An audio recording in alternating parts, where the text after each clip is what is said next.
What's up, Reefer Revolutionaries? It's 420 in California. This is Reefer Revolution Live. But I think in terms of marijuana, and legalization, I think that should be a state issue, state by state. I think it's up to the states, yeah. I'm a states person. I think it should be up to the states, absolutely. Absolutely. You know, I know people that are very, very sick, and for whatever reason, the marijuana really helps them. Good people don't smoke marijuana. Well, a good green doctor in Florida is going to be joining us at 5 o'clock. Friend of the show, Techno Biscuit, is in the house. Talking Florida medical cannabis vertical integration and the new recreational law that's going to be on the ballot and how it's going to affect patients. Guess what? Cannabis 2020. It's all over the ballots, all over the country. South Dakota, Idaho, Arizona. Woo-hoo! Wanda James was at Blunt Talks. We check out what she has to say, and it is blunt. What a week. I'm all in. This is the time to go all in on cannabis. It is the time to be all in on social justice. In the early 1990s, my black brother picked 100 pounds of cotton a day for the crime of having $160 of bad weed on him. And that $160 was what he and his friends got together, put up for that night for 4 guys all getting an ounce of weed. He picked 100 pounds of cotton a day. This is the basis of slave labor. The beats.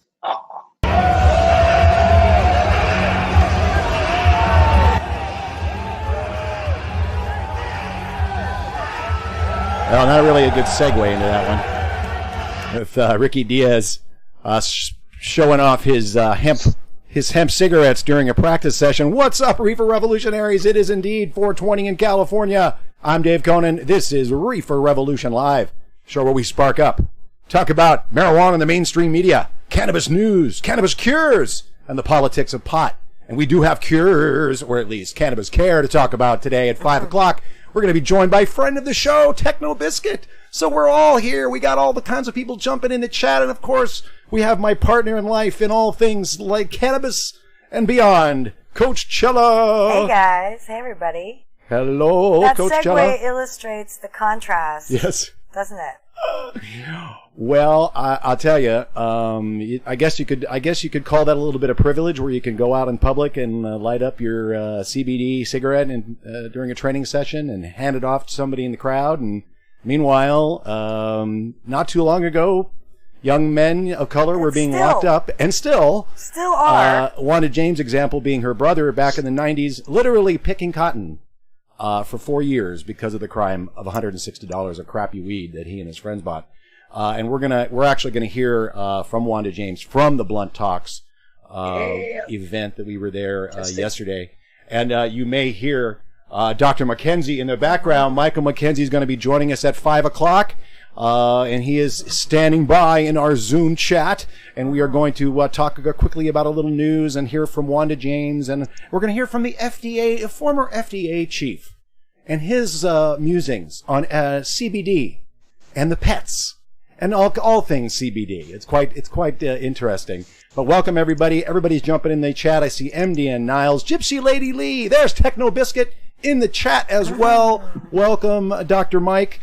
Jason Tube 22, Ugly Adams, Debbie D is here, 420 Fred, History Buffering, formerly Dylan, now History Buffering, Debbie D, Ellen Blasey, I saw Small Tube jumping in early as well, Mike 88, Humble Canadian, you say Canadian, I say Canadian. Like Canadian.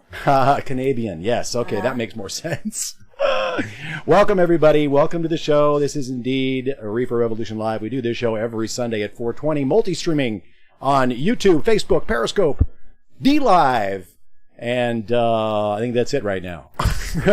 Lots of places. So wherever you're at, do what you do. Thumbs up, share. We really appreciate you sharing this channel and the information that we put out on it. We feel it's very valuable, educational cannabis material. We do feel we are educating, destigmatizing, and trying to move cannabis forward and not backward, as it seems to be doing in many areas. Holy cannabis oil jumping Excellent. in. Mr. Sprinkles and Vegan Metro. Full house with OG Revolutionaries. You guys can be an OG Revolutionary too over on Patreon. Reefer Revolution, if you want to jump in over there, you can, if you're so inclined.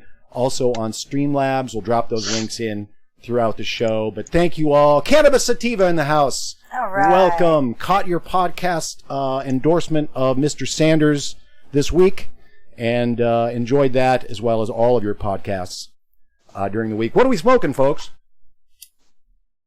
Yeah, what do you guys got? We broke down and did the E's.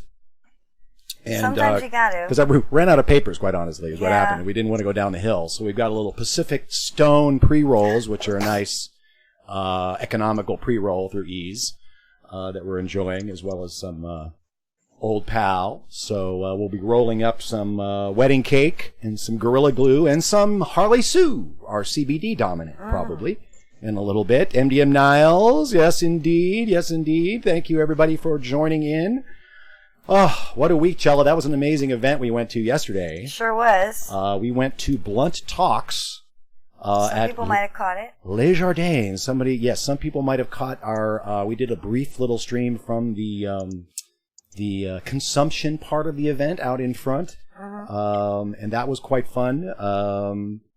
Once again, not sure exactly if that's completely legal. Whatever. Whatever. Whatever. It was fine. The hosts were fine with it. So Totally. I'm considering it. That's all that matters. Indeed. This is Los Angeles, and you might as well push the envelope. Why not? It's it's where California is where it all happened, and of course this is definitely the laboratory of recreational cannabis, also versus medical cannabis, because the battle continues. They want to make it sound like a vice, and tax and regulate it like a vice, and it's not. And but so that battle continues. Some people do. Like last night, we ran into the fellow who founded a wonderful brand called Lit Club, and it's this great little pre-roll. It's very handy. It smokes very nicely, and it's won a couple of pretty decent contests lately. I'm super stoked for them, getting them out there. But he was saying that, hey, there's nothing wrong with it being for recreation, and there is nothing wrong with it being for recreation. It's just that a lot of people who are using it for recreation feel so much better that they don't really realize that it was for medicine.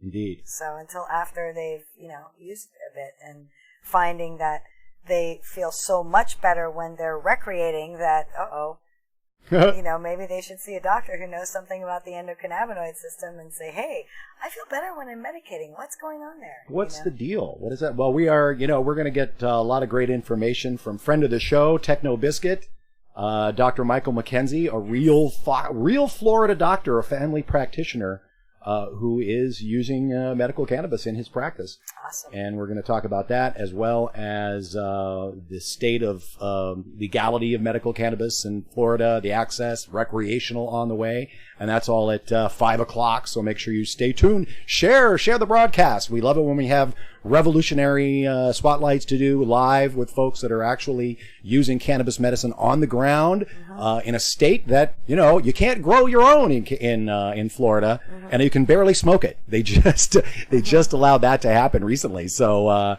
looking forward to hearing from him in the 5 o'clock hour, so stay tuned for that. Just to let you know, guys, GrowCam is in effect. We've got our babies out there in the nursery. We've got young Skywalker doing very strong, and Blue Skittles making a comeback. It was one of the weaker clones that we had. One died, and Blue Skittles was a little weak, but Blue Skittles making a comeback. Having some temperature issues in my box just because it's out there in the sun. So we're dealing with that, but I've been taking great advice from folks making comments about our new grow. As you all know, we are new to growing. And something last night at Blunt Talks, I'm not sure, it was one of the, I don't think it was Wanda James, but one of the ladies that were sharing, it was Women Share. Blunt Talks, amazing panels. And somebody said, it's 2019. If you're not growing, you're you're not doing it right. You need to, especially in California, you need to be growing cannabis. And you saw somebody that just started growing and grew some amazing, huge plants. Yes, it was her first outdoor grow, Wow. and she grew this enormously humongous, ginormous, like Volkswagen tree. That's It's pretty cool. huge. That's pretty cool. I wanna be able to, I wanna keep a perpetual cycle of medicine happening. So I don't need to participate in this fazul, this tax and regulate fazul that's going on in California. That's really why we want to grow. It's not just California where the yeah, fazul is happening. everywhere. They use the money that they get from the tax to fund military-style raids on farmers, and that's unacceptable to me. They should not be using military-style tactics for a plant, a medicinal plant. Indeed, that is where the taxes go, and it is education and enforcement. Cannabis Sativa reminding us Florida will likely get home grow and mental health disorders on the tyranny list via ballot measure next year. Hopefully it passes. We'll talk to Dr. McKenzie about that.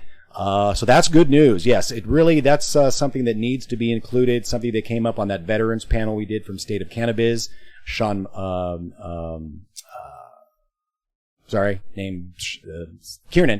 Kiernan, Weed for Warriors, saying home grow really needs to be because of the veterans. They can hooey up and grow their own medicine. So if it's not home grow, that's the corporate cannabis influence that's saying no, you can't sell it to them if they're going to grow it. And Wanda James makes some amazing points about how there's plenty of need, there's plenty of want, there's plenty of ways if you just expand licenses and give licenses to the people who are already growing, test that stuff, make sure it's good stuff, not pesticide free, and give them license, let them sell it at farmers markets, really make it legal, people. Let the market decide. Let the market decide, exactly. You know how many licenses there are for liquor in California? It's ridiculous. Now, some places localities are trying to pass 4-to-1 cannabis dispensaries to liquor ordinances. That's pretty cool. But if you don't want that, you're going to need to get home grow on your ballots. You're going to get involved in politics. And that's what Wanda James is saying. And we're going to get into a little bit of that in a second, guys. But let's talk a little bit about the news this week. That's what we talk about in the first half hour, essentially, and along with our life of cannabis exploits here in Los Angeles, the largest cannabis market in the world, or will be soon. And you can keep track of all the news we find for the show instantaneously as I find it throughout the week over on my Twitter page, which is at DC420LA. That's my Twitter. You can follow the show at Reefer Rev Show. So we're on all the socials at DC420LA and at Reefer Rev Show. And Chela's going to be doing more gramming. We're going to get into the gram. We promise. We're going to figure it out. Yeah, we have to. They're like, you have videos up? I didn't see it on the gram. Okay, we got to do the gram. Okay, we got the gram. Most people are honestly not disciplined enough to grow. Well, in Iowa, they want they want those patients, those critical patients that are dying, to be able to grow their medicine. And that's, because how easy it is to grow really good medicine. It's super easy, right? It's just a weed. You just pop it in. Just a weed. I'm completely obsessed. I have 4 plants. I'm obsessed. Look behind me. This is DC between two herbs. Between two herbs. Oh, wait, let's see. Can you see them? I brought them in. I can see them. Okay, we got, here's skunk number 1 over here. Yeah. And over here is green crack. Mm. And then the babies are out in the nursery.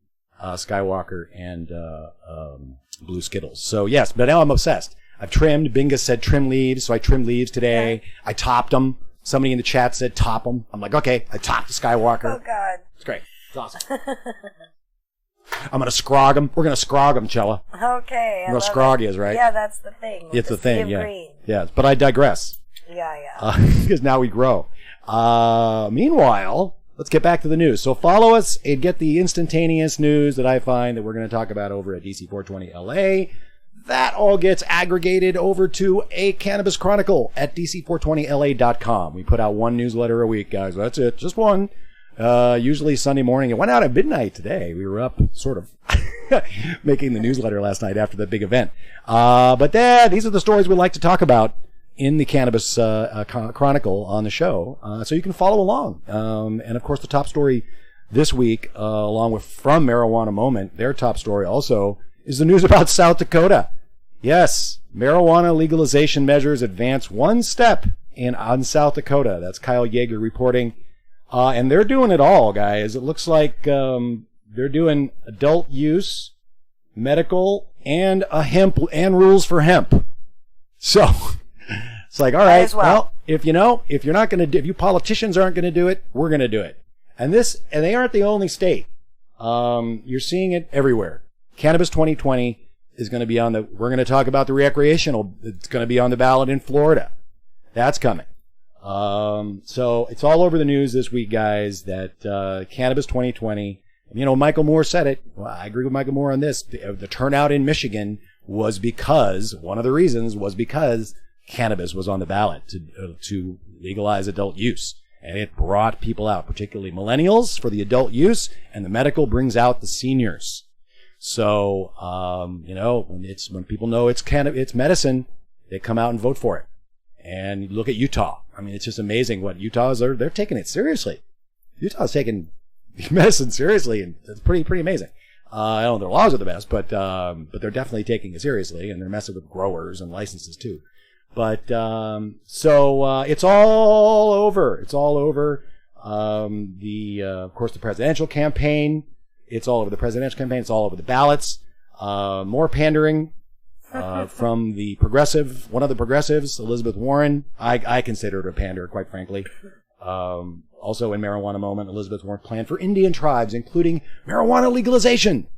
So, I'm all for social equity.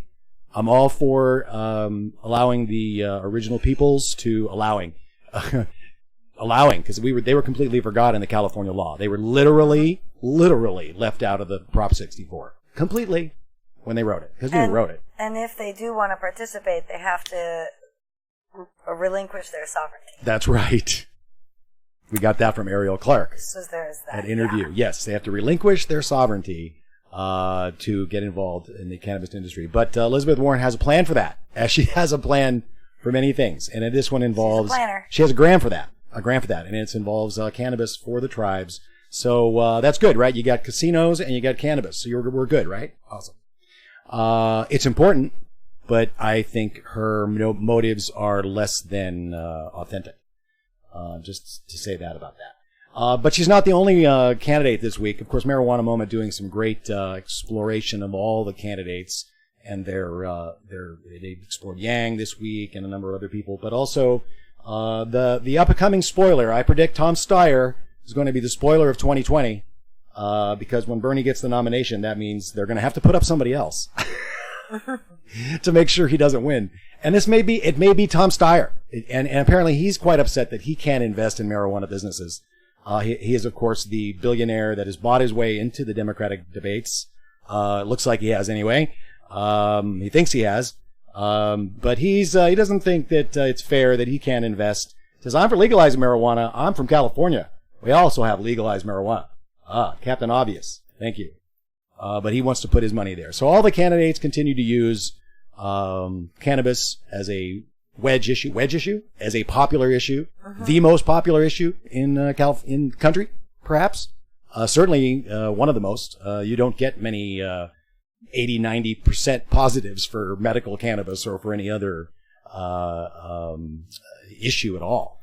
Brando hasn't been in the chat for a while, Ugly Adams. I do miss Brando as well, but he's been putting comments about some videos lately. So he's doing great work. His grows are looking good, and I'm sure he was involved. Didn't they just do a Cannabis Cup in Detroit?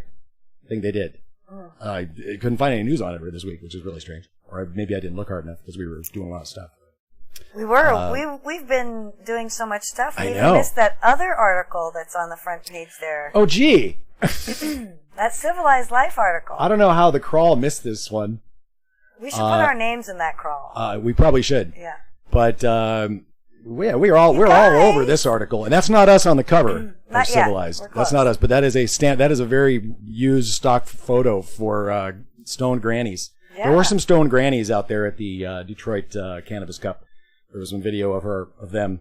But we're talking about this article in Civilized Life this year, or actually this month. It came out August 2nd. August 2nd, yeah. Is the cannabis space inclusive enough for seniors? Written by Zach Rubin over there. Very, very cool article talking about a subject that we do talk about here on the show. So much so that Coach Chela is quoted throughout this article. Throughout? Oh my God, you guys. It's a really awesome article. Pretty There's a cool. small little correction that's in the works. But it's pretty great. It's super exciting. It's all about how cannabis helps dementia. And how cannabis is a lot cheaper than any other way to treat dementia. So we should get on the stick. I wish I had already read in this book what I read this week in this book before that article. Yeah. But that's okay. In the next one, I will do it there.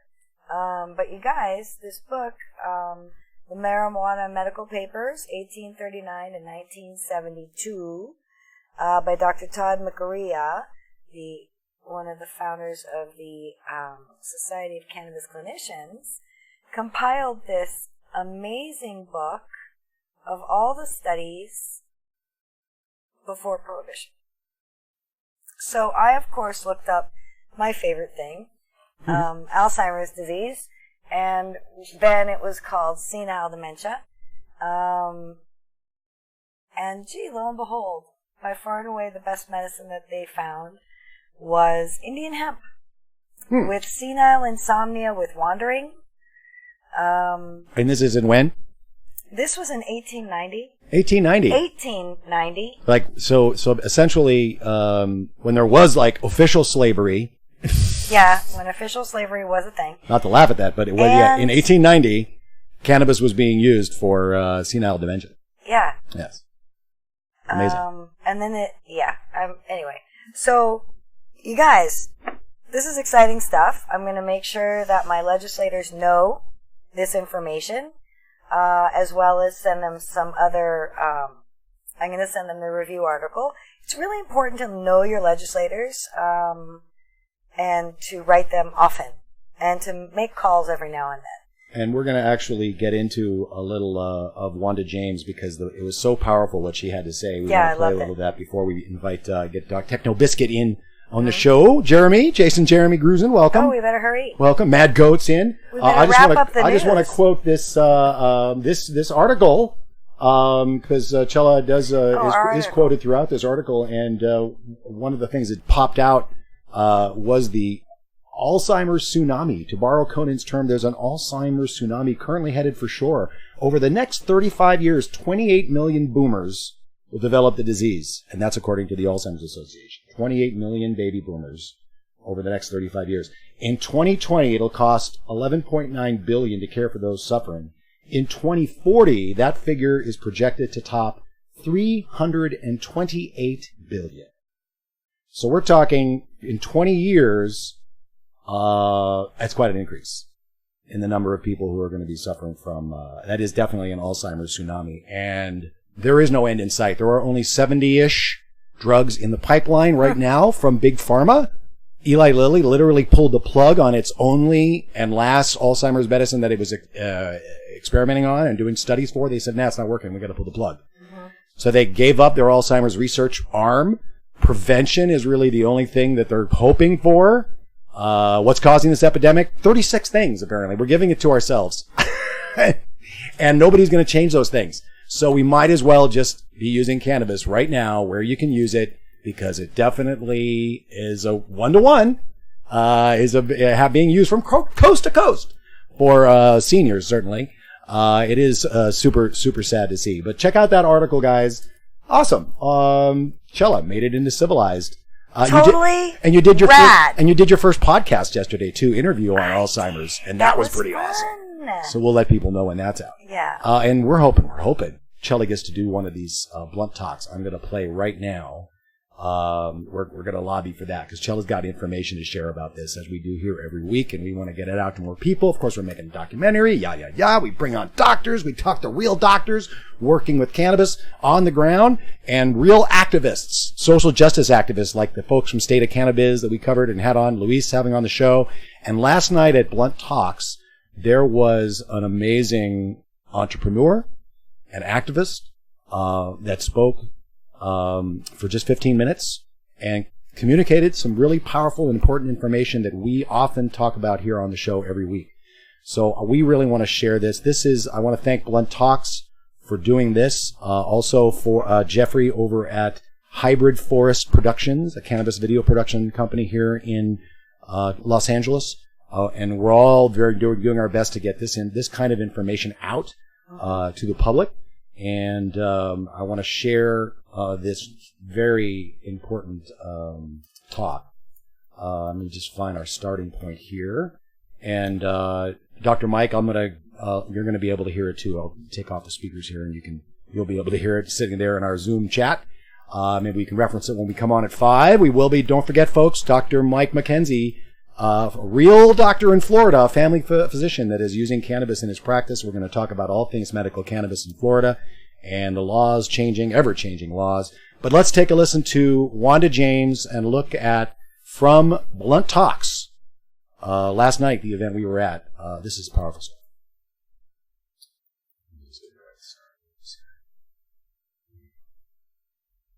On stigma, what she's having to push through, I could not be more honored to call her my friend, Miss Wanda James.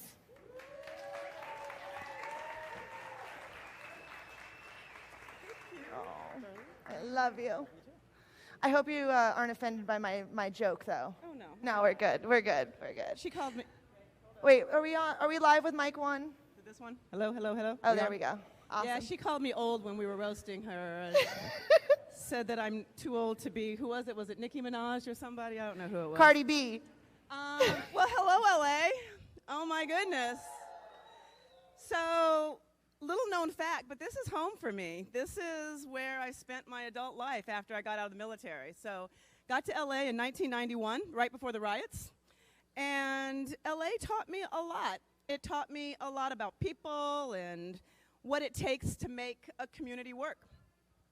So when I do these speeches, I always try to think about what do people want to talk about and what do people want to hear about. So I'm sure everybody has told you all how difficult it is to get a license, right? Have you all heard that?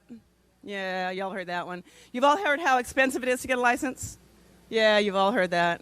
You've all heard how many lawyers you have to get a license? Yeah, you've all heard that. So what is it that we want to talk about today? What is it that we can leave on the minds of everybody in here? Because how many people are looking to get into the cannabis industry? How many are already in the cannabis industry? Okay. How many are touching the plant? Auxiliary businesses? All right. So three of the things that we want to talk about today. First thing that we want to talk about is if I can stand up on this stage and talk about the 100 pounds of pot that I sold in my dispensary last week. Every single person in the United States that has ever been arrested for selling cannabis needs to be immediately let out of jail, immediately. And every single person that has a record for doing what I did last week needs to have that record expunged by the state. Now, I don't mean expungement clinics, which are fine. I know we're all doing those because we want that to happen. But I don't understand why somebody that has been wrongly convicted by the state, that has been made a slave by the state, has to now hire an attorney to go petition the state to have their sentence expunged when I sold 100 pounds of pot last week. That's a problem, right? So that's the first thing that we've got to make happen. Not ask for it to happen, but we've got to make it happen. And that leads to number 2. How many of you are involved in politics? All right, you know what, guys? Ladies, that's not enough. No, I'm serious. If you're not involved in politics, you're not involved in cannabis, and you're not in this game.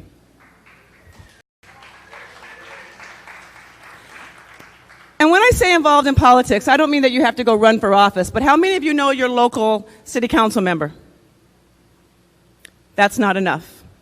How many of you know your federal legislators, your congressmen and your U.S. senators? Good, that's a little bit better. Here's the thing, folks. All of those people are now determining your life, your licenses, and how this industry will be run and how this industry will grow. I'm amazed at what I'm seeing out here today. Because you know what? In Colorado, we can't do this. What we can't do in Colorado is we can't have on-site consumption. Dispensaries cannot sell outside of the area of which that they were licensed on, i.e. their dispensary. And there is no free-flowing cannabis anywhere in the state of Colorado, meaning you can't smoke in your hotel room, you can't smoke in a park, you can't smoke in your car. Basically, the only place that you can smoke is in your house or on your porch. Which means that when all you guys come visit us in Colorado, because it's nice out there and you're hiking and you're skiing, every time you light up, you're breaking the law. So we've invited you to Colorado to come buy legal weed, and then we're going to make you a criminal. That makes no sense, right? And the reason that makes no sense is because not enough of us were involved with our politicians. And our politicians make laws in this industry that make 0 sense. Absolutely 100% 0 sense. So if you're not involved, who do you think is involved? All of the anti-people are involved. All of law enforcement is involved. All of the people that don't want you to be able to sell cannabis legally are involved. And that's all the people who have made money legally off of the prohibition of cannabis. Prison workers, a lot of your alcohol companies, cigarette companies. So if you're not involved, you're doing a huge, huge disservice to me and to you and to all of the young people that are looking up to you that want to be able to do this legally and the people that don't want to get arrested and go to jail. So I need everybody to go when they get home tomorrow. It's Sunday. You don't have nothing to do. I want you all to get up, wake and bake, get your coffee, get your favorite joint, and then I want you all to find who your city council member is. And I want you to know that city council member. Sometime in the next 2 weeks, I want you to send out a note, and I want you to get a chance to go meet that city council member. They'll meet with you. Tell them you're interested in cannabis. You're interested in what's going on. And you want to find out more about what they're doing to make sure that cannabis remains accessible like we're seeing it happen here today. Once again, this is still new. And Los Angeles is or is going to be the largest market in the world. The largest market in the world. Yeah, give yourselves a hand for that. So in order to continue having fun, you need to get involved. So those are two things. So one, everybody that has been arrested needs to get out, records expunged, and you're going to talk to your elected officials about that to make sure that that is happening. Two, you're going to get involved with your politics on your local level. And you are definitely going to get involved in politics on the presidential level. Yeah, we're going to do that. Most of the people running for office right now have come out with cannabis and how they're going to make sure that people can afford to be involved in this industry. There wasn't a lot of you out here that wanted to touch the plants. You guys hold up those hands again, folks that are touching the plant out here. It's hard and it's expensive, isn't it? It's really hard and it's really expensive. So how are we going to allow more people to have the ability to be able to have cannabis businesses? So when you walk around Los Angeles or you drive around Los Angeles, there's lots of restaurants, there's lots of everything, right? Lots of different types of businesses. It is extremely difficult. And I'm probably not going to get these numbers right because I believe that they changed it. But I believe that there's only going to be 250 licenses that are going to be given out over the next few months. Is that correct? About correct? 250 licenses. Wow. That's only a little bit of licenses. You guys have a lot more restaurants and different things going on than we do have licenses for cannabis. It's important to let the free market work. It's important that we all have access to be able to dispense this product if we would like to be able to create products from this product, right? You want to open have an edible company, have your grandmother's line of bundt cakes or whatever that may be. It's important to be able to get to that. And the folks that you are electing to office will determine how that's going to go. Kamala Harris, your former prosecutor, she just put out a bill. And her bill allows for funding for these businesses through the SBA. And these are things that we need to make sure are happening in these bills. Because millions and millions and millions of dollars needed to start a business cuts most of us out of the ability to have a cannabis business. And that brings me to number 3. Social equity. What does social equity mean? It means that we need to look at cannabis with an equity lens. Right now, everybody getting licenses tends to be backed by a hedge fund, a billionaire, or more hedge funds and more billionaires, athletes, or somebody very famous. We have effectively cut out the people who built this industry. When you start to think about the cannabis industry, the folks that were growing cannabis in their garage, in their parents' backyards, downstairs in the basement, these were our visionaries. These were the folks that knew and understood what this plant was about and where it was coming from. What these folks ended up doing as we became legal was they got left out. What we're seeing here happening right now in Los Angeles is the people that have built this industry are being left out. What we're also seeing are the people that have been arrested, our visionaries that have been arrested for cannabis and have felonies or some cases ongoing misdemeanors, have been prevented from getting licensed in this industry. I know that California is trying to do things different. Colorado has been horrendous. New York is also trying to figure it out, but they haven't gotten it straight yet. I know that Oakland is trying to do different things, and I know that LA is trying to make social equity happen. So why is social equity important? It's important because of the 800,000 people a year that were arrested before cannabis. About 85% of them were black and brown, mostly boys between the ages of 17 and 24. Why was that? Because here in America, we have never been without a slave labor force. We started this country with real live slaves. Didn't pay them, abused them, made them slaves. We then decided that we weren't going to pay Latinos. We were going to pay them under the migrant workers, under what the current federal laws were for paying people by the hour. Well, that became illegal to do, so we lost that level of slave labor. The one place where it is legal to be a slave in America is under the 13th Amendment. Slavery was abolished, except for if you commit a crime. They can legally make you a slave. Which brings us back to those 800,000 people a year that were arrested for simple possession.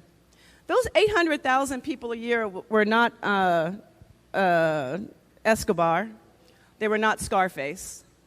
They were people that were busted for an ounce of cannabis on them for simple possession. My brother was one of those people. 4 ounces of cannabis cost my brother 10 years of his life.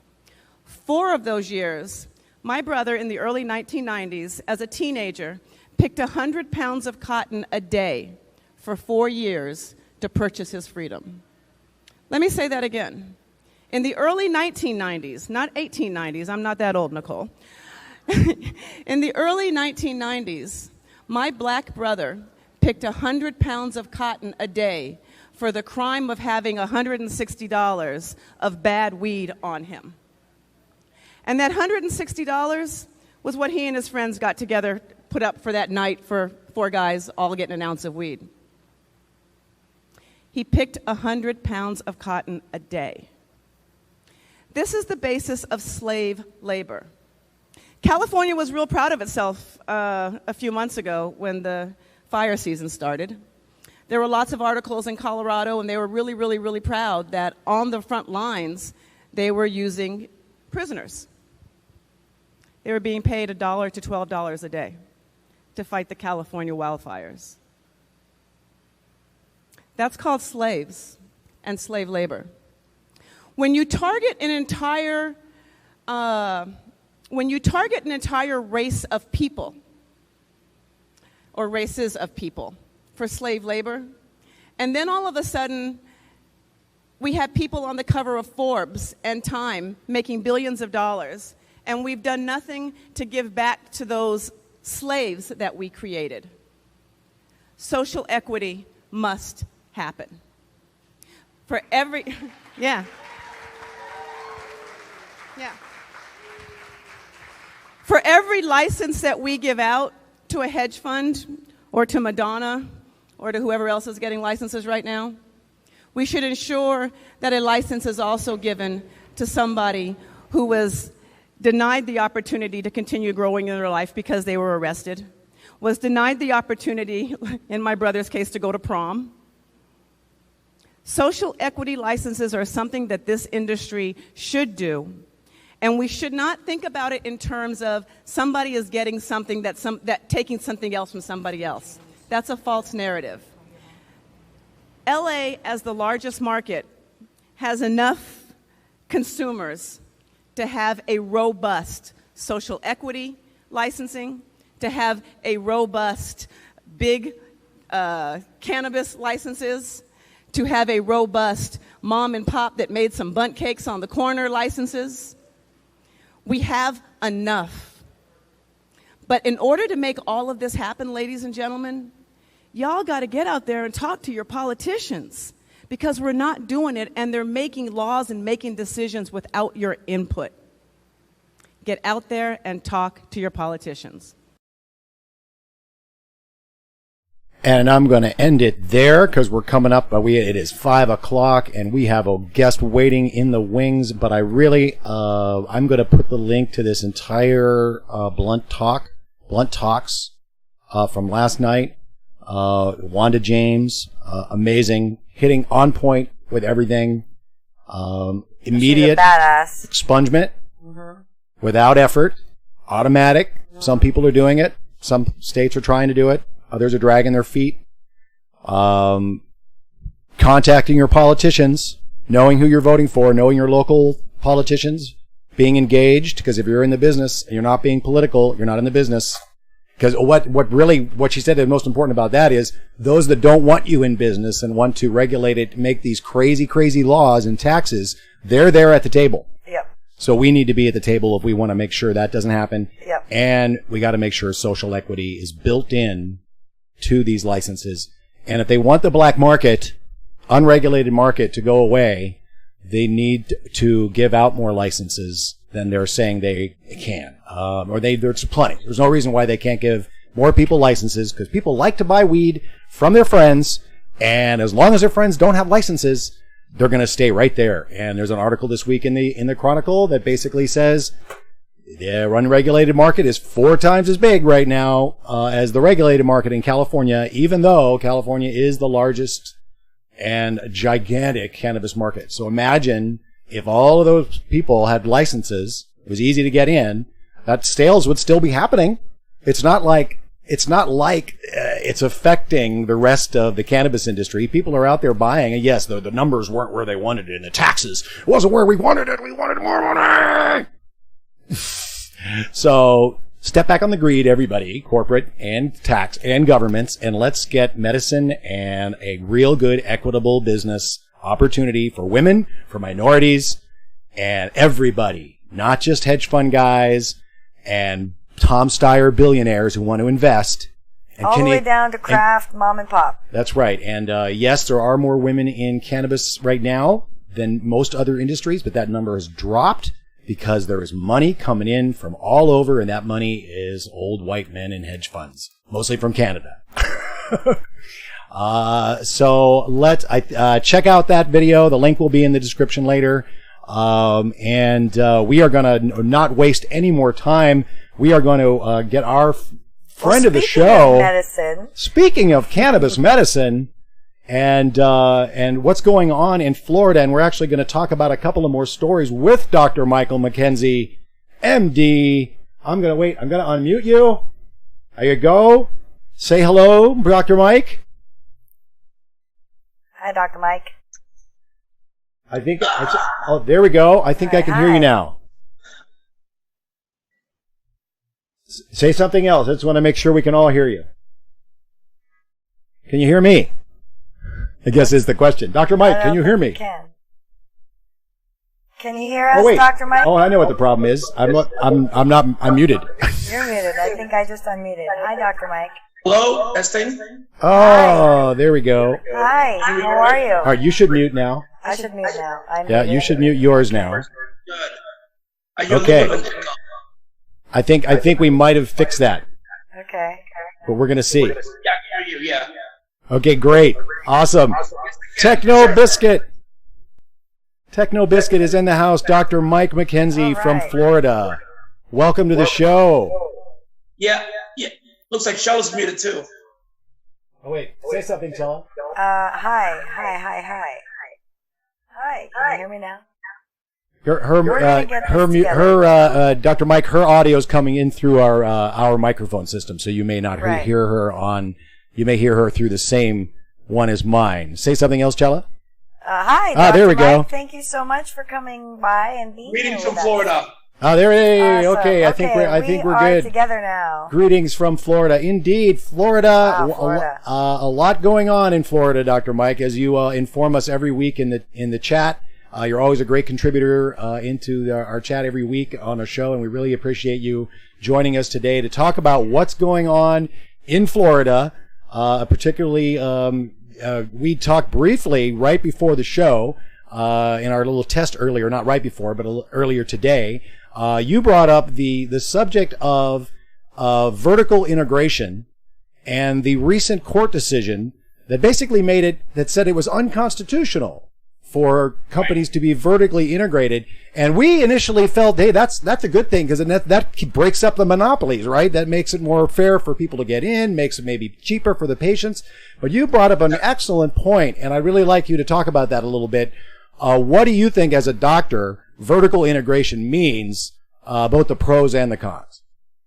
Well, with vertical integration, the pros is that you have a consistent lines of products. Like, for example, one of the companies, TruLeaf, they make a 1-to-1 tincture of THC and CBD. So no matter which TruLeaf branch I go to, it's the same product. And that's very important for me and my patients. In a perfect world, I would love to have a hybrid of vertical and horizontal together. Because vertical, especially for medical patients, does have its virtue in that, you can have consistent products, of fixed ratios that are available. And if one branch is out of a product, you can go to another branch of that same company and get the exact same product. With a horizontal market, even though the items may be a little cheaper, the horizontal market, if they run out of a particular strain or ratio or product, and if their supplier doesn't give them that same product again, then you're scrambling trying to find something similar to help with their condition. So, like I said, currently we're only vertical, but the vertical market has its good points. It has its bad points too, because the smaller mom and pop get squeezed out and prices are higher than average. So it's a difficult balancing act. Right, as everything is in apparently the cannabis industry, whether it's the adult use or medical. We found this recently at the Microscopes and Machines conference up in Canada. Dr. Geoffroy was saying that they are having this essentially a similar problem with all of the LPs, and everyone has a different product ratio. And there's no consistency between those, even the bigger companies, and the companies within themselves. Their products aren't flexible enough to where he can effectively prescribe them the way he finds them effective. So it's challenging for him in Canada through their system, and obviously what we're going on down here in many of the different states. Florida, of course, just allowing now for smokable cannabis recently. And now we have this ruling that says vertical integration, which is the way majority of these companies, including Boehner's Acreage Holdings, I believe, is in Florida, is vertically integrated. One of the concerns of doctors is we like lots of lab testing. We want 7 or 8 tests. We want medicine going through a proper pipeline, that we know where it's coming from. It looks like they're going to be trying to possibly change the laws or adapt them to where it's some kind of a hybrid. And it looks like that may end up being on the horizon. But it certainly is, it's all very flexible. These laws are flexible. Well, we're trying to change laws that are just bad, as Wanda James expressed, these just crazy bad laws that are being basically lobbied because of, made by big pharma, big corporations, the prohibitionists, those guys, law enforcement, they're all at the table, and they're allowing, as we saw in New York, we saw the underground memos going out saying, don't let, make sure your law does this. No home grow, blah, blah, blah. So they're setting the agenda, and we need to make sure we are representing patients because now let's talk recreation a little bit, Dr. Mike. You guys, it looks like recreational is going to be on the ballot in 2020. And we have a big problem, or had a big problem. We weren't big fans of Prop 64 because we had a pretty good working system here in California. Nobody was getting hurt and patients were getting medicine. And that all changed under Prop 64. So now it looks like it's full steam ahead in Florida. What are your thoughts about adult use coming to Florida and its effects it might have on your patients that you're treating? And then we'll get into, I know Chela has some questions about how you're using it, and we'll get into some of that. But what are your thoughts on Cannabis 2020 in Florida? Well, what's interesting is that throughout the country, I've noticed that the number one driver of recreational cannabis ballot measures is a poorly run and expensive medical market. You know, if you have a medical market with still a lot of burdensome regulations, you know, poor availability of product, a lot of rules and regulations, that just drives people to want to make it recreational so that they can get rid of some of these crazy rules and regulations. Right now, we have achieved one threshold in Florida. You have to have 10% of the required signatures for Supreme Court review. We achieved that, so now we're going to get a Supreme Court review. Even if we get the Supreme Court review, we still have hundreds of thousands of signatures that we have to get. So the battle is far from over. So we still have to have an aggressive signature gathering process to reach the number of signatures required for it to be on the ballot. And once that happens, you need very good turnout. And I tell all my patients, get to know who your city council person is, who your county commissioners are, your city commissioners are, because those are the guys that are putting in dispensary bans for different municipalities. Yes, local tyranny is a big deal. 80% of California, we heard it, it was confirmed last night. I say it here every week. 80% of California, it's illegal to have cannabis, and we heard that statistic last night. Right. You can't have commercial grows. You can't have outside grows. We are fortunate in the larger cities, Los Angeles, San Francisco, San Diego, coming on board with probably consumption as well. But in the cities that are already been embracing it for many, many years, consumption is okay. Now, events, the event, those licenses are coming, which is just another way to control. It's all about control. Dishing out what you can get, the lists of tyranny and medical conditions, also changed in a bunch of places this week and didn't change in places this week. It's like, no, we think chronic pain is great. But over here, autism and anxiety, nah, not so much. And these are politicians making decisions. These are, and I found something really interesting, and I'd like your opinion as a doctor. One of the arguments about you putting chronic pain on the list in some of these states is that, you can't, there's no actual measurement for pain. So really putting chronic pain on a list doesn't make sense. Well, then why is chronic pain, why didn't they ask that question when opioids were being passed around? Okay, if you can't actually quantify pain, then why are you dosing out all these opioids? So, talk about the lists of tyranny. What's Florida like? What's your list like? Can you give it out to anybody? 9 to 10 conditions. What's that? How many? About 9 or 10 conditions. I believe it's HIV status, any cancer, malignancy, PTSD, ALS, Crohn's, Parkinson's, seizure disorder, any terminal condition, glaucoma, and there is one loophole condition, and any similar or like condition, which, if, like, for example, if you have ulcerative colitis, that's similar in nature to Crohn's, so a person could get into that. So, also, like for Parkinson's, if somebody had Alzheimer's disease, which is also terminal, they could get it for that. Possibly, yes. For under any terminal condition, yes, Alzheimer's can be considered that way.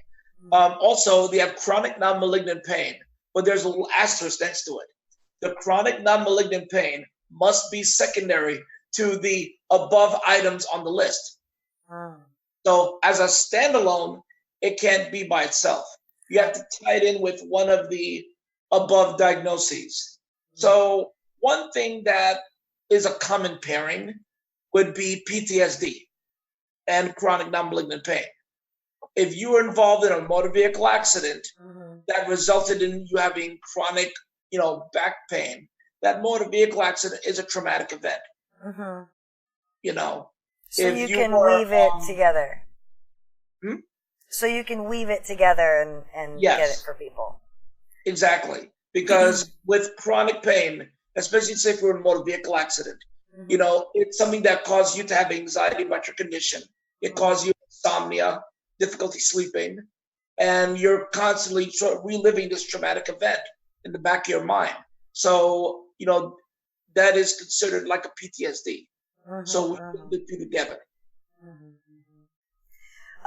Cannabis Sativa is asking, I've read, of course, and I'm sure he's read also what the polls are saying, but maybe as a boots-on-the-ground doctor, do you think that the home grow and mental health ballot measure are expected to pass next year? What's the vibe in Florida there? As far as home grow, that's included in the ballot measure for adult use. And obviously, and this is an ironic thing, some of the larger cannabis corporations are actually fighting against that. Yeah, it's not ironic. MedMen is very much against home grow. I think it's pretty obvious. It's pretty obvious that is that they don't want people, like I say, you can't sell it to people if they've got 6 big ones in their backyard. That's right. Which is what we're going for here in California. We have the Joe Redner case, and Joe Redner is a retired nightclub owner who had stage 4 lung cancer a few years ago, and he pretty much grows his own and juices it. Right. Yeah, that's he grows awesome. cannabis and he wants to juice it because he takes advantage of the THCA. Yes. Unprocessed cannabis, and he drinks it every day. Yeah, I think everybody should be have access to that. That would be awesome. And let's talk a little bit about how you are utilizing cannabis in your practice. Now, you're a family practitioner. We've gone through an evolution in cannabis doctors here in California. It went from guys making a ton of money by passing out recommendations to people, to now real doctors are actually, people are going to real doctors using real cannabis as medicine for real diseases. What has been your evolution as a doctor in Florida, and where are you right now? What are you treating people with? Who are you seeing? And what's going on? Well, I work for a primary care group, and I would say 90% of my action is regular bread and butter primary care. About 10% of my action is cannabis related. So I get, qualified patients who meet the diagnostic criteria who come see me so they can get their medical card. Yeah. And, I don't see any and everybody, if they don't meet the diagnostic criteria, I don't see them. At the end of the day, I have to keep my license. Right. Of course. And then there are specific laws in Florida, like for example, no telemedicine. You cannot evaluate a patient for cannabis using telemedicine. That was being done recently by a doctor in Florida, right? They got him in a little bit of trouble, right? Got license suspended. Yeah.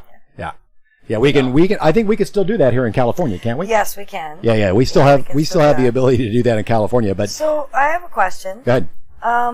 What does Florida have any continuing education requirements for doctors who are practicing cannabis medicine? I believe we have to take this 2-hour course every 2 years. And all the 2-hour course is a 24-page PDF file that explains the federal and state law. That's it. No physiology, no endocannabinoid system, no nothing. Now, when we had the original 8-hour course back in 2014 that I signed up for, that 8-hour course went over the physiology, the receptors, and everything like that. Wow. But after Amendment 2 passed, and then when it constructed Senate Bill 8A, which executes Amendment 2, they reduced the course from an 8-hour course to a 2-hour course. And believe me, the 2-hour course is completely useless. Yeah. Wow. Is there any sort of movement afoot to amend that, or to make sure that somehow doctors are learning more about cannabis medicine? I mean, it's so good for older people, and Florida is so full of older people. Well, what we do is, there's local conferences down here, like AMPA, American Medical Marijuana Physicians Association, or the Florida Cannabis Coalition. They'll have conferences where they'll invite the doctors to come in, interact, go to lectures, listen to, like, for example, prominent cannabis clinicians like Dr. Barry Gordon, Dr. Michelle Weiner, folks like that. And, these people can learn also by just a one-to-one interaction between physicians, and then, I share my resources with other doctors. Hey, here's a site where you can get a good lecture on the endocannabinoid system. Here are a couple of textbooks that you should buy. So anybody who inquires to me about that, I give them those resources and those links so that they can learn about themselves. Because at the end of the day, remember, none of us was exposed to any of this in med school, residency, or fellowship. Right. Which is terrifying. No offense. Right. So how did you come to be a cannabis medicine doctor? What opened your eyes, since you were not exposed to it in school, and I'm sure you were exposed to a lot of propaganda probably in school. What made you come to cannabis as a medicine? I was watching that Sanjay Gupta CNN Gupta effect. That was also how Alexis Portel's family came to it as well.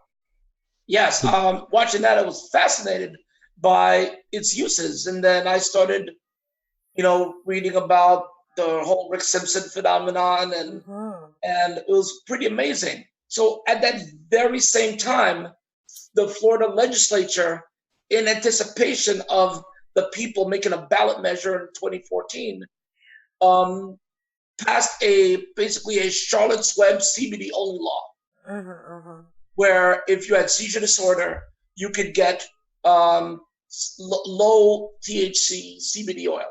Yeah. And then they added this right to try amendment on top of that.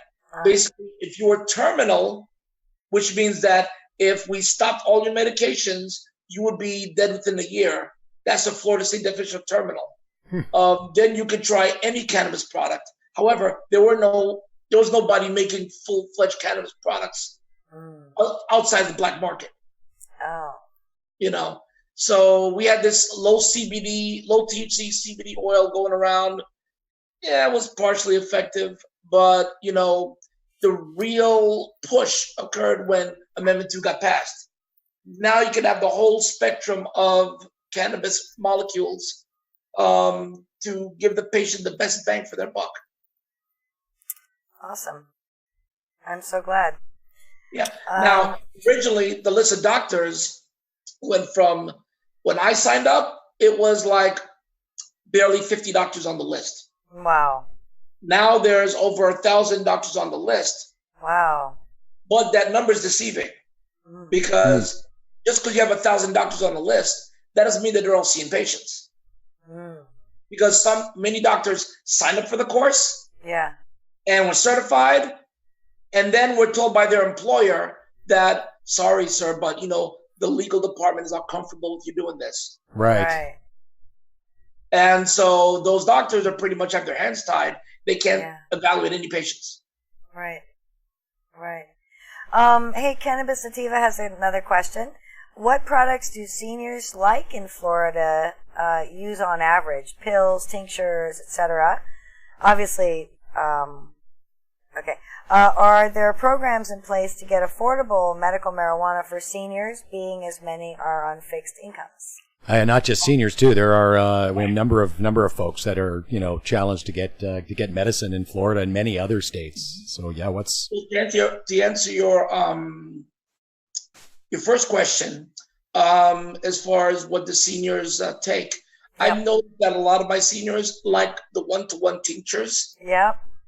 They're easy to take. They're not really crazy about inhaling anything. Right. So the one-to-one, because you can titrate them, especially, low dose. Yeah. And then, you can balance it with THC and CBD. So they don't feel as much of the psychotropic effects when you start very low and then you include CBD Yes. on there. And then you just titrate upward as needed. Yeah. Do you find that the low dose starts at around like 2.5 milligrams, and then in California, I know like Dr. Hergenrather and Grobe are using 10 milligrams of 1-to-1, 2 to 3 times a day for people living with dementia. And people living with dementia have kind of a lot going on. Do you find that 10 is sort of like the max dose for most people, and like 2.5 is the low? Because, there's a tool that we use. Well, I use it in my practice in Florida. That was thought up by my brother from another mother, Dr. Barry Gordon. It's called Okay, and then first of all, you have to determine where does a patient fit on the Doobie scale. The Doobie scale. Yes, a Doobie 1 would be like my 93-year-old grandmother. Never touched it in her entire life. Right. Okay. A Doobie 2 is the one that says, well, I did it back in high school. I did it back in college. I haven't done it in 30 years. Yeah. A Doobie 3 is like your weekend warrior.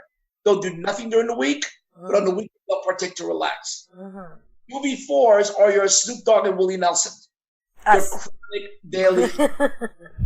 Okay? So when you have a grandma who's a Doobie 1, you really want to start at 2.5 milligrams of a balanced product and then titrate upward from there. Yeah. Because grandma has heard about CBD, but you know what? You want to introduce her to some THC as well, and then titrate upward. As opposed, also, you may have like a Doobie 4 elderly person, like a Willie Nelson, who thinks they know all about THC, but hey, why don't we also introduce some CBD to achieve some type of therapeutic balance and take advantage of CBD's sort of indirect anti-inflammatory effects? Yeah. I find that taking some CBD really helps the THC just do its thing also, it's a nice balance.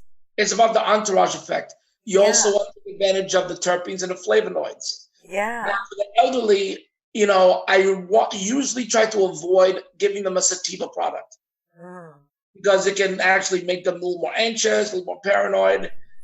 I generally try to stick to indicas or indica predominant hybrids with the elderly. Yeah. So you obviously are far more educated than the average doctor in cannabis. Where did you get your cannabis education? Going to the conferences. Yeah. And where I got to listen to lectures by Dr. Justin Sulak. I've listened to online lectures from Dr. Bonnie Goldstein. I've been to conferences in Colombia where Dr. Ethan Russo spoke. And just learning from these clinicians and, reading a lot of the journal articles, and then also we support each other. The cannabis clinicians in South Florida, we're a tightly knit group of friends that, we exchange information all the time. Awesome. And when, depending on, the type of patient we get, like for example, I have a 3-year-old who has neurofibromatosis type 1 and bilateral optic glioma. I started treating her at 17 months, and I titrated her dose up to 300 milligrams of THC a day. And that's after consulting with Dr. Jeffrey Hergenrather on that case. And he told me to, titrate the dose upward to about 300 milligrams, and which is what I did. And, the child is doing fine. We get MRIs every 3 months. The tumor hasn't grown. She's eating, she's gaining weight. She has a good appetite. She's sleeping well.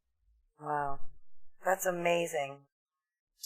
It's amazing to me that people are so amazed when they find out that this stuff actually works in so many ways. And literally everyone we talk to, we run into in this space, in this recreational adult use space, and really anybody that we pass along the fact that we're doing this documentary and our focus is on cannabis helps dementia, they go, really?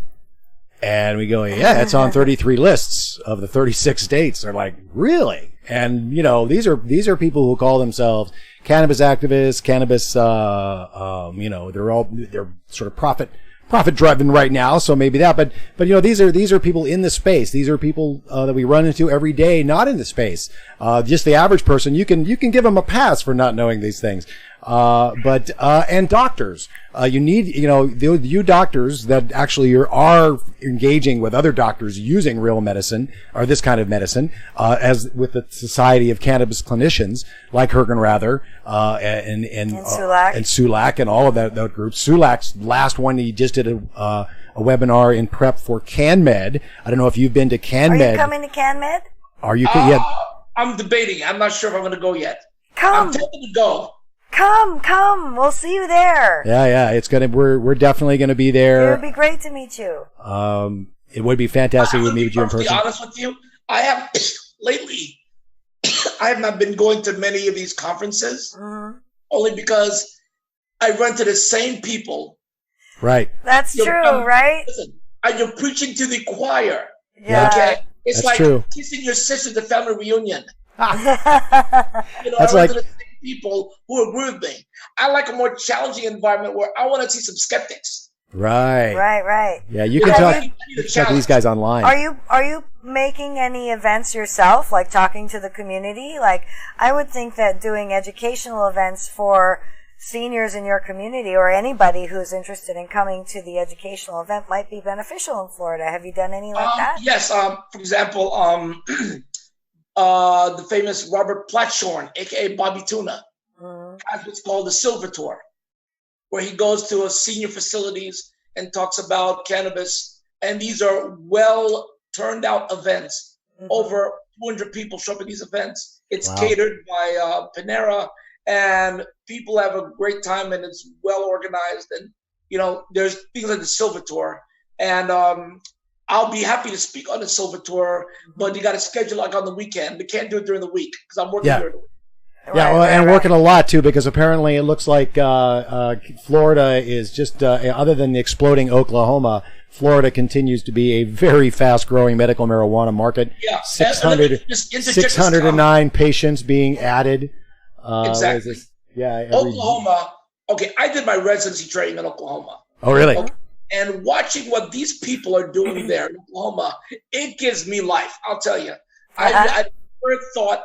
I mean, I've lived there for 4 years. I know the people and the culture there. There's no way in hell you could have told me that they would have voted for medical cannabis in that state. Really? Wow. Conservative states, Bible Belt states there. And they voted in by 57% of the vote. And what's amazing about their bill has no qualifying medical conditions. Right. Yes. Question. And then when they tried to mess with the law, whereas like the Department of Health or the legislator, the people rise up and slap them down. Yep. Yeah. You're showing us how it's done for sure. And they're not taking any gruff about guns either. They're like, no, you're going to let me have a gun and a medical marijuana card. Thank you. And they don't let you mess with the homegrown. And that's right. And they will match. Yeah, they're doing it. They're doing it right. Everybody. And was it 641 patients a day being added? And in Florida, you're no slouch. I mean, you got a bigger population, but over 600 patients a day coming onto that system. So, Dr. Michael McKenzie, you are a busy man. Very busy. I have one quick question. Yes, sir. Yes, ma'am. Debbie D is asking, do you tell patients which strains help what they have? I wouldn't think that Florida has that many choices of strains. You probably tell a ratio. Well, I generally would say, well, listen, if you're treating PTSD, you want to stick with your indicas. Okay. If you have PTSD, which involves insomnia and anxiety, you really don't want to mess with a sativa at this point. Stick with your indicas because of that myrcene content, which is sedative in nature and anxiolytic, helps with the PTSD. Oh, I'm glad you mentioned the magic words. You understand the full effect of this plant, and the flavonoids are super exciting. That's an area that's like, forget CBG and CBN and THCA. Well, let's talk about flavonoids. And then there's the flavonoid. So it's more and more things. You need the whole band together. That's right. So people that just want to just push and isolate, like for example, people that are pushing CBD only or anything like that, to me, that's like the musical group Chicago without Peter Cetera. Yeah. So let me. Chicago, they're a great band, great musicians. They know how to play their instruments, but their songs do not sound the same without Peter singing it. That's right. That's right. Hey, so let me ask you: do you go up to? Do you interact with your local elected reps and your state elected reps? Do you write letters? Yes, I do. Awesome. Tell me I more live about in that. Hallandale Beach, and so I've spoken to the mayor as well as the city council about different issues. We have a dispensary here in Hallandale Beach called Rise, so they're doing great. As far as my state representative, see, my state representatives and state senator, they're all on our side. You know, my state representative is Joe Geller. My state senator is Gary Farmer. Both of them have been on our side from day one. And actually, Gary Farmer tried to put in a bill saying that veterans can get free cards. Right, okay? right. But that bill was kind of, there was a poison pill put in this bill that you may have heard of, where they tried to make a 10% potency max cap. Right. Yeah. So that poison pill killed Senator Farmer's provision for the free card for the veterans. Sure. Right. We got to keep pushing for home grow and keep home grow on the table and expungement. Yeah. Now, I have Debbie Wasserman Schultz as my congressman in my district. I have not yet had a chance to really talk to her about cannabis issues. Yeah. But that she is a cancer survivor. Right. And I can frame our conversation into how it helps cancer patients. Yes. You know, I think that she would be pretty receptive. I'd be driven to speak of other things if I ever met Debbie Wasserman Schultz. No, but you must find the connection. Stop. But listen, find the connection. I know it's tempting because reality, you know, in terms of reality, Debbie Wasserman Schultz has had a very funky relationship with the local doctors in South Florida. Yep. Okay. Interesting. And when there was a town hall meeting years ago before Obamacare passed, she went into the belly of the beast, and the doctors there were pretty nasty. They ripped her a new one, you know. But I've interacted with her. I've always been nice to her because, listen, she is our congressperson. She is practically worshipped in her district. Right. Wow. So, Right. It doesn't make any sense to have an antagonistic relationship with her. You know? Yep. Yes. Be strategic. Yes. Approach her on the cancer thing wherever we can find a connection. I'm approaching the governor on the Alzheimer's thing, of course, because that's where his soft spot is. So, and mine, and we have a common goal there. So, hey, everybody, keep moving forward and developing relationship with all of our electeds, and that's how we're gonna move everybody forward together. Right, and that's what's turning the tide. Your relationship with your elected officials, and also the raw people power. Right. What I saw in Oklahoma, what they saw in Oklahoma is scaring the crap out of people in other states like Nebraska, because they're trying to pass laws to get ahead of the game. South Dakota. Wait, that if a ballot initiative gets done, that it's over. Their prohibition is over. Totally. Changing constitutions. Some of these guys are trying to change constitutions. People power. Yep, we're going to do it. And then you know, you've got the sort of the push from underneath with hemp, because even all the Republicans want hemp to be replacing tobacco and this new cash crop of CBD, which is, you know, a whole different animal. And maybe what we'll do, Dr. McKenzie, we'll have you back because we really, you know, we want to get more into CBD and talk about that, and we'll talk about some other things, and maybe we can talk about that on the next time we have you on. But I really want to thank you for joining us today. There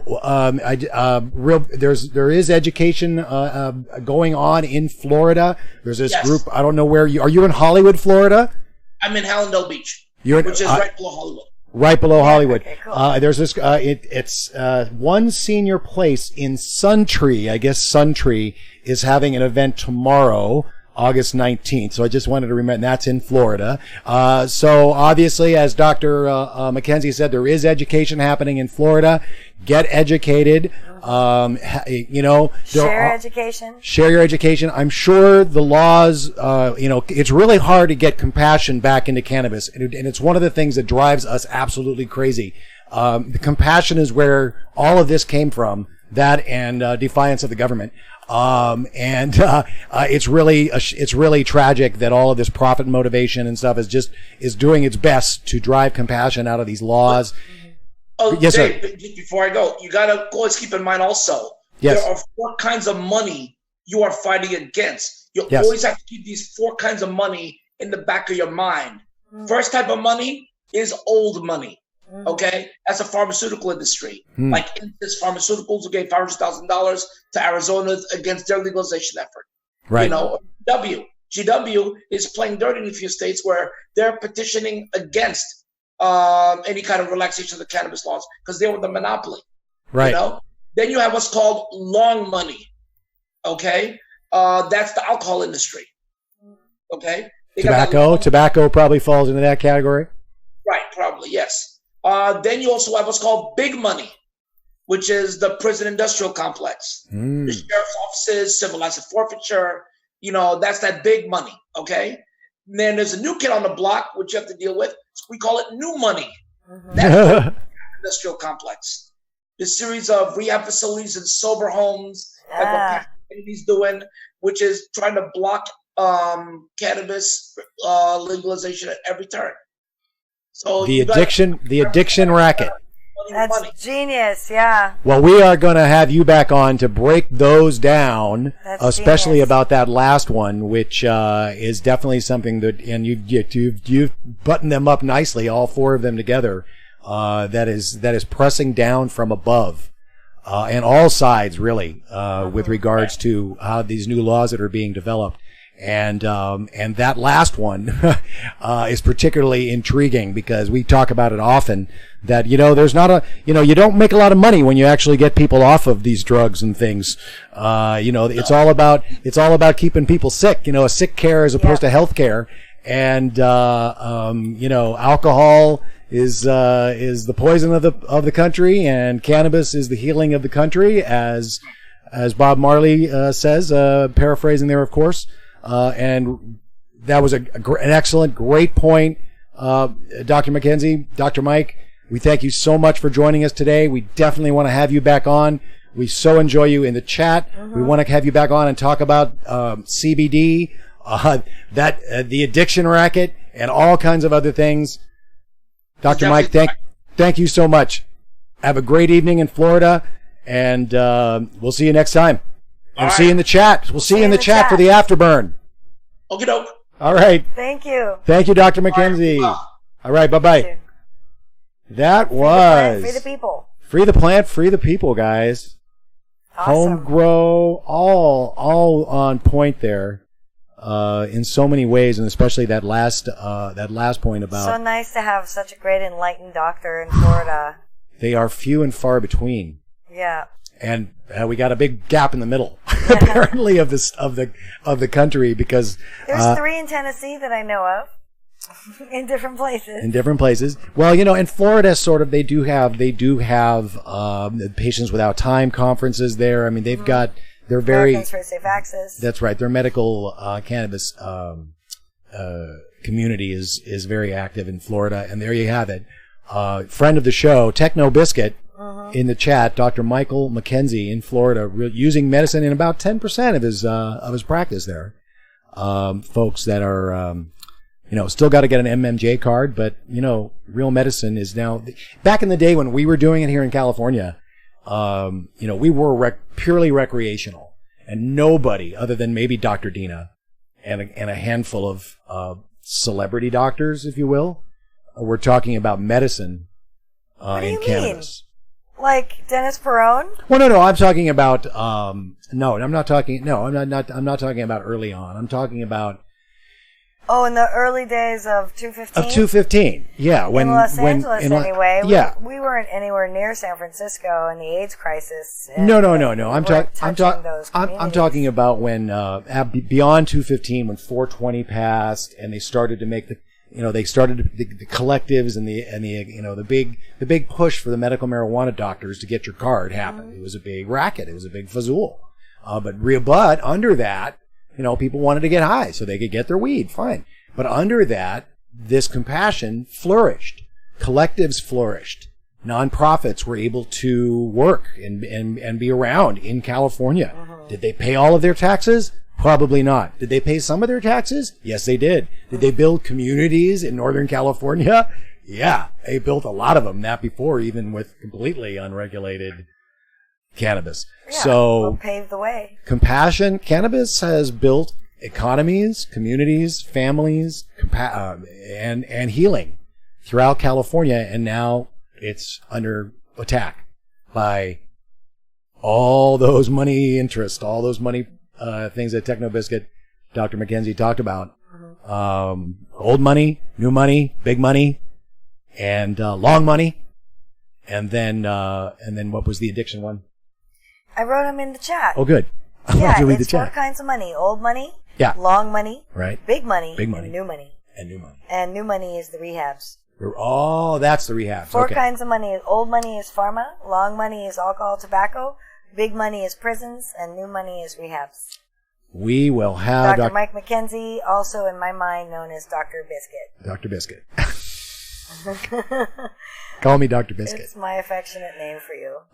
That was great. That was awesome. Another a revolutionary spotlight, a real doctor using real medicine from plants.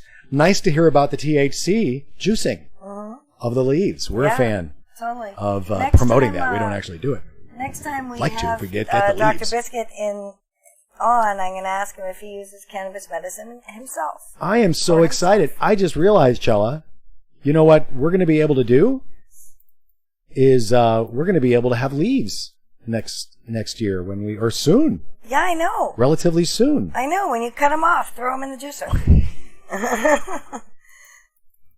Just wash them.